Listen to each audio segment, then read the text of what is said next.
Hey tout le monde, je vous retrouve aujourd'hui dans ma deuxième vidéo YouTube qui sera l'update de septembre. Voilà, donc j'ai deux trois petites choses à vous dire avant de commencer cette update. Premièrement, je tenais quand même à m'excuser, pardon, je vais ralentir la cadence, mais je tenais quand même à m'excuser parce qu'on est quand même le 14 octobre. Hein. Et moi je vous tourne ça maintenant, voilà. Mais j'avais envie de... Enfin, quand je tourne les vidéos, ou que du moins j'essaye et tout, j'aime bien être seule pour pas qu'il y ait de bruit parasite derrière et tout. Donc là, il y a que maintenant que j'ai trouvé un moment où c'est que je serai seule un petit moment euh, chez moi en fait pour pouvoir vous tourner cette vidéo. Donc voilà. Deuxième chose, je suis désolée si derrière moi vous voyez pas de bibliothèque telle les grandes booktubeuses. Mais comme je vous ai dit dans la première vidéo, moi je lis principalement en numérique. J'ai quelques livres papier, hein, ils sont dans une petite bibliothèque, on va dire ça.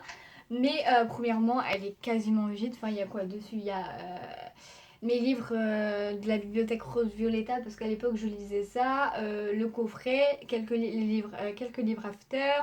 Voilà, quelques livres papier que j'achetais avant d'avoir une liseuse. Mais premièrement, il n'y a pas grand chose. Après, il y a des CD et tout. Enfin bref. Et devant, j'ai pas, enfin, on va dire, j'ai pas de place pour me mettre devant et que vous l'ayez en arrière-plan. Donc voilà, j'espère que ça va pas trop vous déranger. Et troisième et dernière chose, j'espère que le halo de lumière de la ring light reflète dans mes lunettes ne vous dérangera pas. Mais je peux pas faire autrement. Là, je peux pas appeler le soleil parce qu'il est parti se coucher. Autant vous dire qu'il fait nuit. Et donc du coup je peux pas faire avec de la luminosité normale ou quoi. Donc du coup j'espère que ça vous dérangera pas trop. J'espère que la luminosité est bien. Dites-moi en commentaire. Hein. Enfin, en même temps j'ai pas beaucoup d'abonnés. Hein. Mais ceux qui arrivent à tomber sur cette chaîne perdue au fin fond de YouTube, dites-moi en commentaire ce que vous en pensez. De la luminosité, du tout ça, du son aussi. Bref, enfin, dites-moi tout. Tant que les commentaires sont constructifs avec des critiques constructives, je ne prendrai pas la mouche, je vous promets, et j'écouterai vos conseils. Donc c'est tout. Je pense que cet instant blabla est terminé. Donc on va pouvoir commencer. Donc durant le mois de septembre, j'ai lu 8 livres alors que d'habitude j'en lis moins. Donc je sais pas ce qui s'est passé. Donc j'ai 8 livres à vous présenter.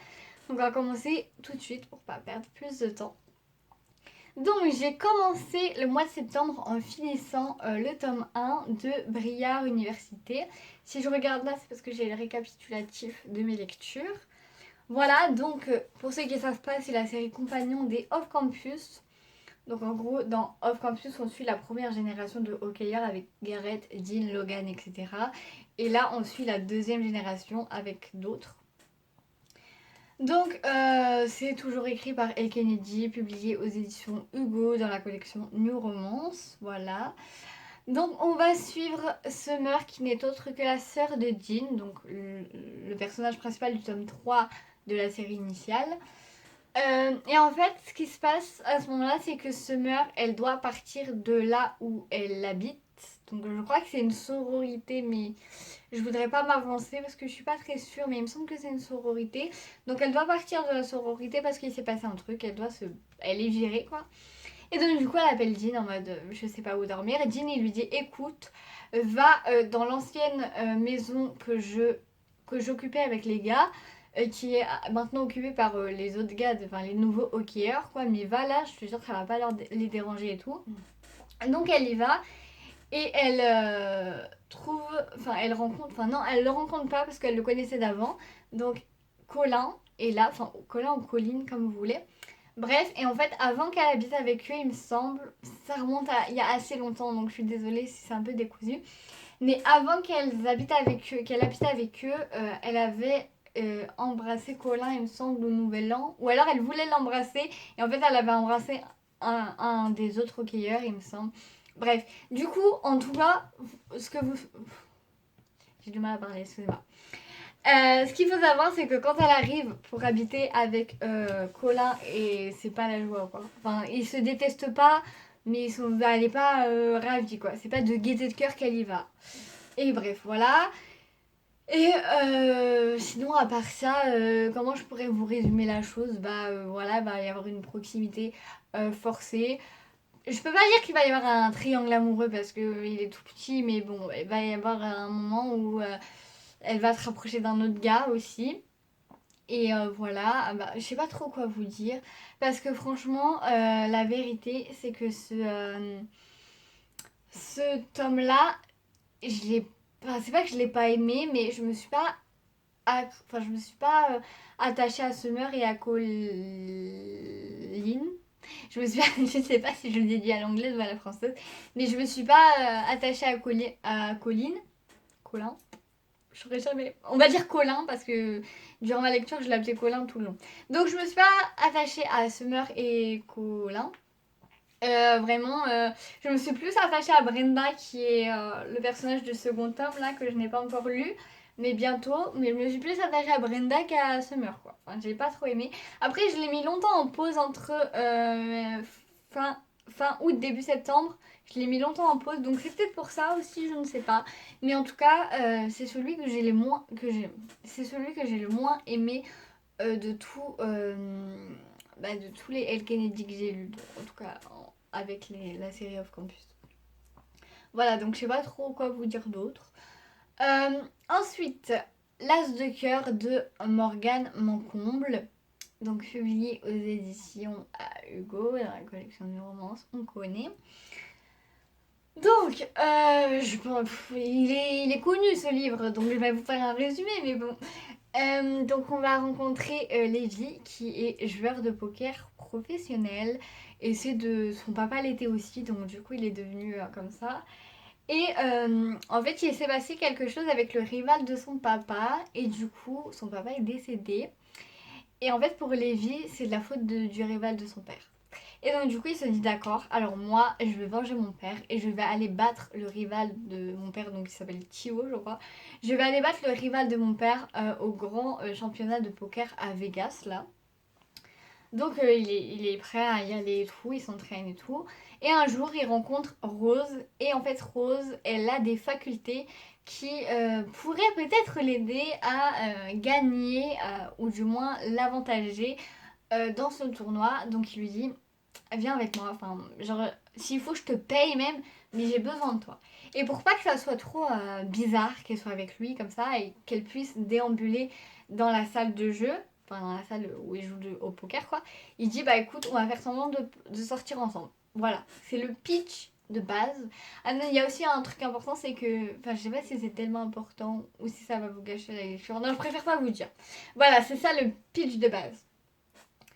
Et mais on en parle ou pas du retournement de situation à un certain moment là quand elle est dans le bar. Il se passe un truc quand elle est dans le bar de nuit. Il y a un retournement de situation. J'étais en train de lire, j'ai lu le truc, j'ai relevé la tête de ma liseuse, du coup j'ai fait pardon. J'ai fait ah ouais, c'est comme ah ouais, c'est ça, ah ouais, ok. J'étais non mais je m'y attendais pas. À chaque fois je lisais des avis sur l'as de cœur, ils disaient tout ah il y a un retournement de situation et tout. Je l'ai pas vu venir, ça va, j'ai pas vu venir. Et en plus ce qui est bien c'est qu'il y en a plusieurs un petit peu parce que quand on est du point de vue de Rose, on connaît certaines choses. Après on est du point de vue de Lévi, on sait d'autres choses. On est en mode ah d'accord il est comme ça lui aussi. Enfin, franchement c'est trop bien. C'est trop bien, on s'ennuie pas. Moi j'avais peur de ça. Franchement, j'avais lu plein d'avis. Enfin, vu et lu. Enfin, non, pas lu. Je suis pas trop sur Insta. Mais bref, j'avais vu plein d'avis sur l'As de cœur et j'avais peur. Tellement peur parce que Morgane, j'ai adoré Viancem. Et pour l'instant, j'avais lu que Viancem d'ailleurs. Et j'avais adoré Viancem et je m'étais dit, j'aime pas le poker, j'ai pas envie de pas aimer.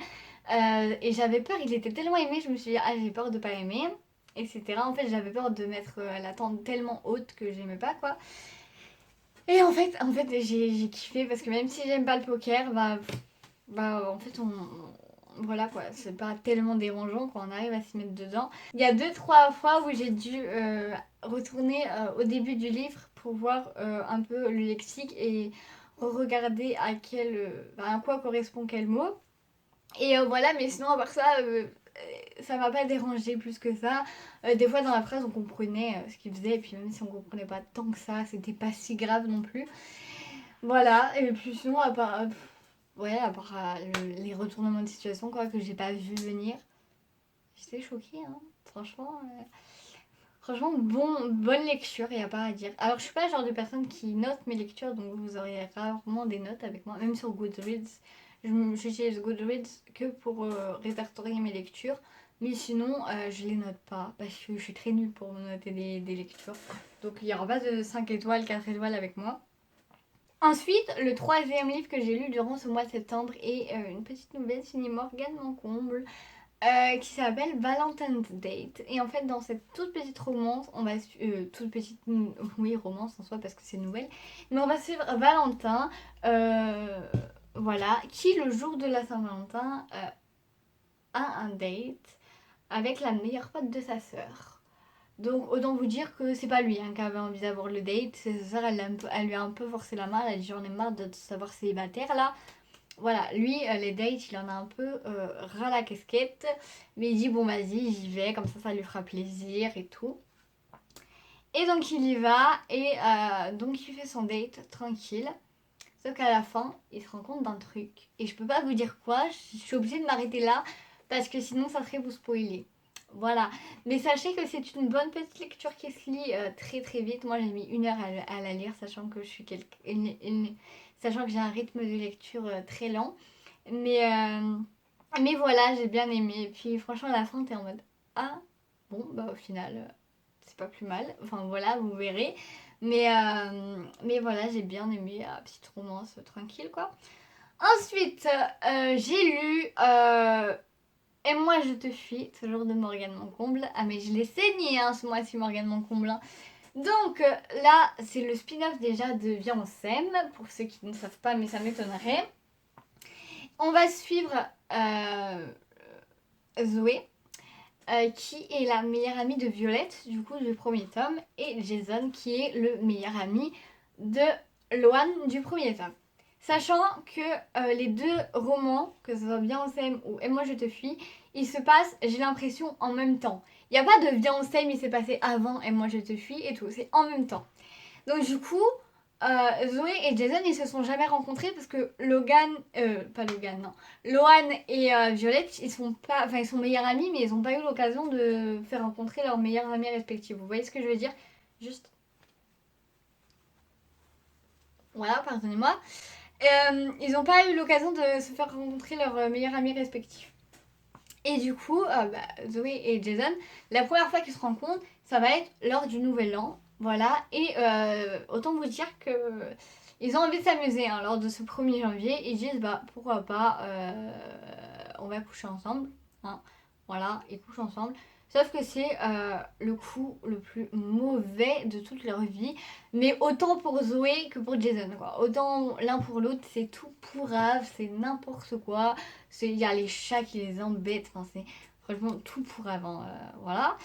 Et du coup, ils se disent bon bah tant pis, de toute façon on va plus se revoir, donc on va plus en parler quoi. Tant pis, on va oublier. Voilà, sauf que bah non, on a dit non, ce serait pas drôle. Et du coup, un jour, Jason il va venir toquer chez Violette et Zoé, parce qu'elles habitent en colocation. Et donc du coup, ils vont être obligés de se côtoyer davantage, vu que leurs deux meilleurs potes sont meilleurs amis entre eux. Hein, vous avez capté. Et voilà. Et après, enfin voilà, ils vont commencer à se rapprocher. Il y a Jason qui va aider Zoé pour certaines choses, voilà. Et puis après, voilà, une belle petite romance va débuter.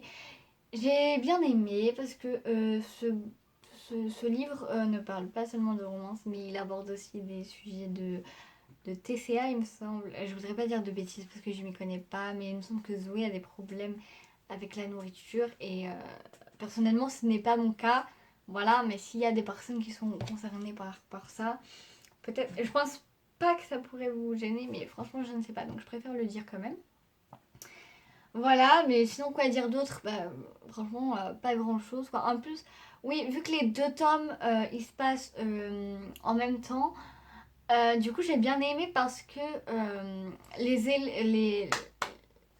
événements qu'on a dans le premier tome Viens on s'aime, on les a donc du coup du point de vue de Lohan et de Violette et les mêmes événements du coup, il y en a d'autres, hein, mais les événements qu'ils ont en commun tous les quatre, on les a aussi du point de vue de Zoé et Jason.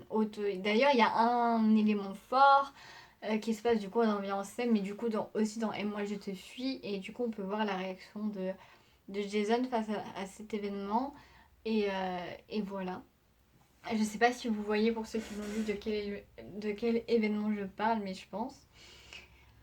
Voilà, mais c'est une très bonne lecture. En même temps, c'est du Morgane Mancomble. Que voulez-vous? Ensuite, le sixième livre que j'ai lu ce mois-ci est le premier tome de la série Slam de Colleen Hoover. Donc, c'est ses premiers bouquins.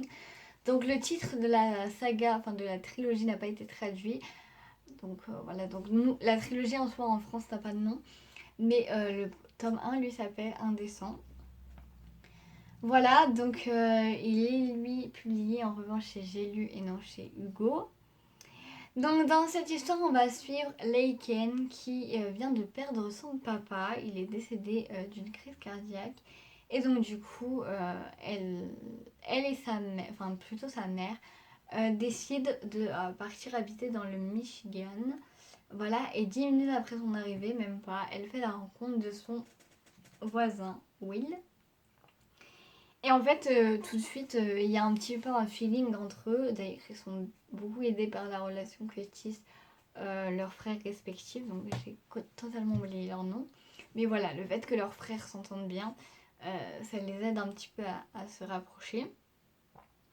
Et ils vont même avoir un premier rendez-vous tous les deux. Et 2 semaines après ce rendez-vous, Laken fait sa rentrée dans son nouveau lycée. Et à ce moment-là, elle se rend compte que Will n'est autre que son professeur de poésie. Et ouais, vous voyez le merdier arriver, hein.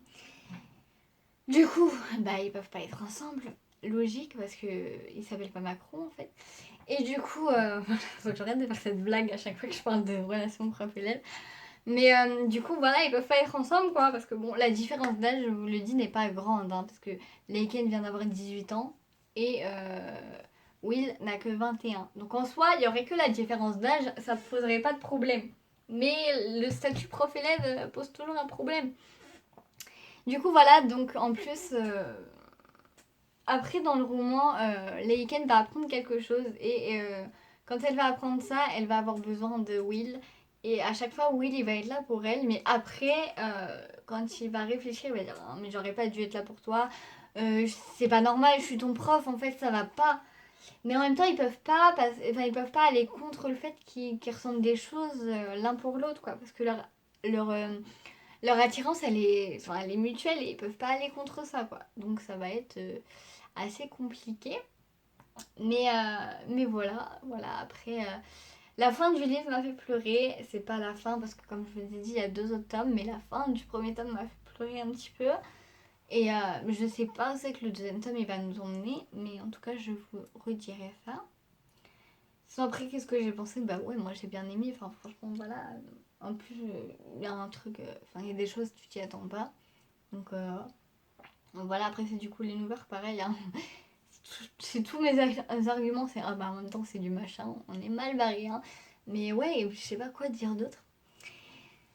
Ensuite, 7e livre lu durant ce mois de septembre, c'est Love Crescendo de Tilly Cole, publié aux éditions Hachette. Donc, dans cette histoire, on va suivre Cromwell, qui est un DJ assez connu. Oui, il est bien connu, le gars de Joe. Hein. Assez connu. Et en fait, quand on le rencontre, il est en train de faire un set dans une boîte de nuit. Et il repère au milieu de la foule une personne qui porte une robe violette. Voilà, et puis après son set, il retrouve cette personne à la robe violette sur une plage.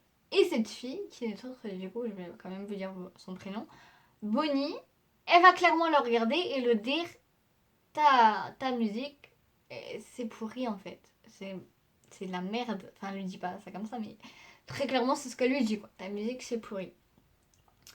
Et lui, il va lui dire mais t'es qui? PTDR, t'es qui en fait pour me dire que ma musique c'est pourri, tu vois.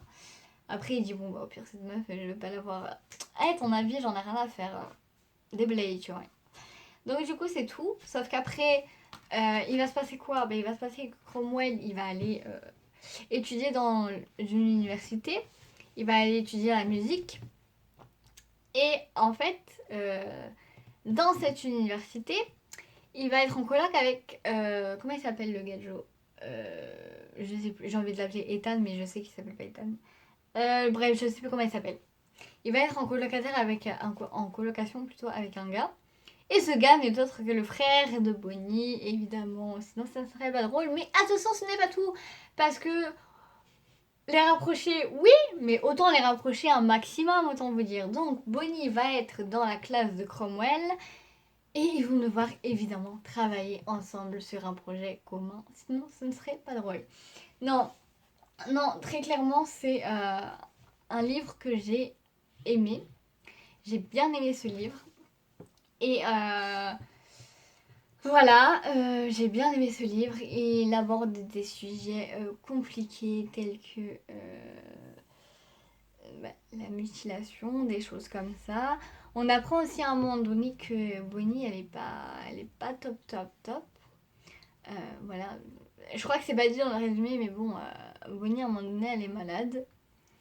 Et, et en fait, voilà, donc je suis partie en cacahuète là, j'ai oublié de vous dire un truc. Le truc que j'ai oublié de vous dire très très important, c'est que en avançant dans le bouquin, on va se rendre compte qu'en fait Cromwell, il est plus intéressé par la musique classique que ce qu'il ne prétend.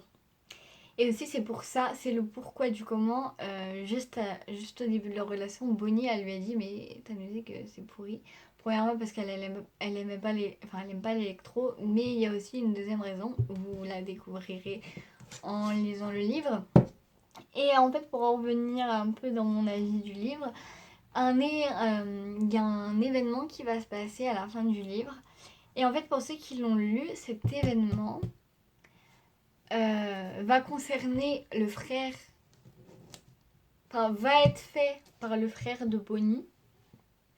Mais moi personnellement je l'avais vu venir, mais je pensais que c'était Cromwell qui allait le faire. Je sais pas si vous voyez ce que je veux dire. L'événement en question, je l'avais vu venir, mais pas par la bonne personne. Je sais pas si vous voyez ce que je veux dire. Bref, pour ceux qui l'ont lu, vous voyez peut-être ce que je veux dire. Les autres, bah, lisez-le et vous comprendriez. Et vous comprendriez mieux. Ouais. Voilà, mais sinon, à part ça, que vous dire, j'ai pleuré à la fin du roman. Voilà, comme d'habitude. Hein. Plus ça vient et plus je pleure. Avant, je pleurais jamais. Avant, je ne pleurais jamais en lisant des livres. Maintenant, c'est tout le temps quasiment. Et du coup, voilà. Mais oui, donc du coup, il y a ce petit élément que je pensais être fait par Cromwell et en fait a été fait par le frère de Bonnie. Bref. Sinon, à part ça, bah, c'est tout. Hein. Je suis vraiment nulle pour donner mon avis, j'ai remarqué. Ensuite, après Love Crescendo, j'ai lu la nouvelle écrite par Morgane Moncomble et Lily Blabla. Donc, You World, New World. Je suis désolée, je trouve que son anglais est pété. Mais voilà, donc publié chez Hugo dans la collection New Romance comme d'habitude. Et en fait, déjà, avant de commencer à vous faire le résumé, autant vous dire que Morgane Moncomble, Lily Blabla, j'étais obligée de lire. Quoi. Parce que Morgane Moncomble, vous avez pu constater par vous-même que je quitte cette autrice. Et Lily Blabla, j'ai lu le tome 1 et le tome 2 de Du Soleil de Minuit durant le mois de juillet. Et autant vous dire que Aaron et Milan, j'en suis tombée amoureuse. Voilà, ils m'ont donné envie. Littéralement, j'ai fermé les bouquins, j'ai dit je veux tomber amoureuse. Alors que 2 jours avant de commencer la biologie, j'étais en mode l'amour, c'est pas pour moi. Allez, hasta la vista. J'ai fini l'histoire, j'ai dit je veux un Aaron dans ma vie. Ça va? Et du coup, non mais franchement, j'ai kiffé la plume de Lily. Je veux que Lily réécrive des romans. Je veux même que Morgane et Lily réécrivent ensemble. J'ai vu qu'elle allait faire un roman graphique là. Donc je vais probablement le lire, même si les romans graphiques c'est pas trop mon truc. Mais bon, en même temps c'est Lily, c'est Morgane, donc bah, on lit et on se tait quoi. Donc pour en revenir à la nouvelle, je redirai pas le titre, hein, non merci. Mais en gros on va suivre, donc on démarre l'histoire en étant du point de vue de Rose. Voilà, est-ce que j'ai dit qu'on suivait Rose, Lily et Aaron et Milan? Je crois pas, mais bref, on suit ces 4 personnages. Et en fait on commence l'histoire en étant du point de vue de Rose. Et en fait, elle est tout simplement à Disneyland en compagnie de Levi pour la journée de l'indépendance aux États-Unis, donc le 4 juillet. Et donc voilà, donc ils sont à Disney, tranquilles, ils font les boutiques. Et là, paf, il y a quelqu'un qui rentre dans Levi. Voilà. Et en fait, on se rend compte que c'est Milan. On connaît la maladresse légendaire de Milan pour ceux qui ont lu Un soleil de minuit. Voilà, donc elle lui rentre dedans. Et donc, du coup, après avoir nettoyé tout ce bazar qu'ils avaient causé, ils décident d'aller tous les quatre au feu d'artifice parce qu'ils avaient prévu d'y aller chacun de leur côté. Donc ils se disent autant y aller ensemble, hein, voilà. Donc ils vont au feu d'artifice. Et quand le feu d'artifice va pour commencer, celui qui fait le feu d'artifice, je sais pas comment ça s'appelle, il est pas là. Le monsieur n'est pas là. Le monsieur a disparu. Voilà. Il a disparu, le monsieur, il n'est pas là. Et en fait, ils vont se demander, nos quatre compatriotes là, ils vont se demander où c'est qu'il est le monsieur, quoi. Et en fait, il me semble, enfin non, qu'est-ce que je raconte? Mais en fait, il se pourrait bien que plus tôt dans la journée, ils aient eu affaire à lui. Après quand, comment, je vous dirai pas. Mais il se pourrait que plus tôt dans la journée, ils aient eu affaire à lui. Donc voilà, après je vous dis c'est une petite nouvelle, donc la disparition va être très très vite résolue, hein.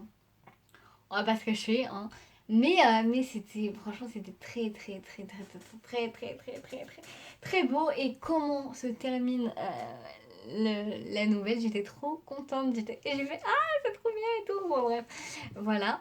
Mais quoi dire d'autre, je sais pas, j'ai kiffé mon moment, c'était trop bien, j'étais ravie de retrouver Aaron et Milan, leur complicité, mais bref, je veux leur amour, tu vois, genre, de ouf, bref. Je pense que vous avez compris mon amour pour ce couple.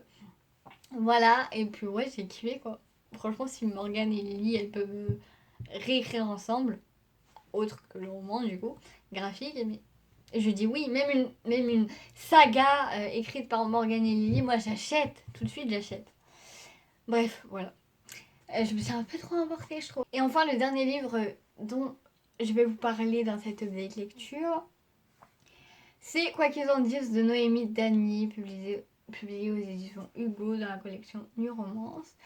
Dans cette petite histoire, on va suivre Luna, qui est étudiante en ostéopathie. Et en fait, elle aime pas trop l'ostéopathie, cette madame. Elle veut plutôt travailler avec les enfants. Mais son papa, il est en mode, mais moi, je veux que tu réassisses ta vie, ma fille et tout. Lui, en plus, il est chirurgien.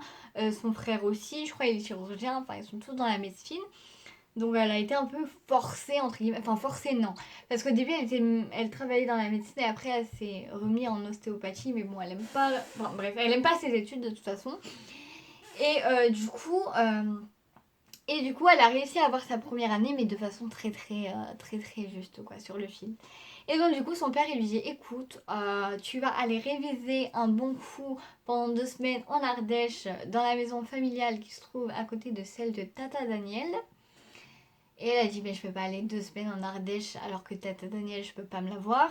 Et lui dit, bah si, tu y vas, t'es obligée. Même elle soudoie sa mère, elle dit, maman, s'il te plaît. Mais sa mère a dit, c'est ton père, il a dit, je peux rien faire, vas-y, tu verras 2 semaines, ça passe vite. Enfin, il me semble que c'est 2 semaines, hein, bref. Et du coup, elle va dans un petit village en Ardèche. Donc il n'y a que 3 bâtisses, il me semble, hein. Donc il y a la maison de Tata Daniel, sa maison familiale, et il y a une ferme au bout de la rue. Et donc du coup c'est tout. Et quand elle arrive le premier jour dans la maison, il faut qu'elle aille faire les courses. Il me semble, donc elle sort son petit vélo, elle va faire les courses, ou alors elle va faire une promenade, je sais plus. Bref, en tout cas elle sort à vélo.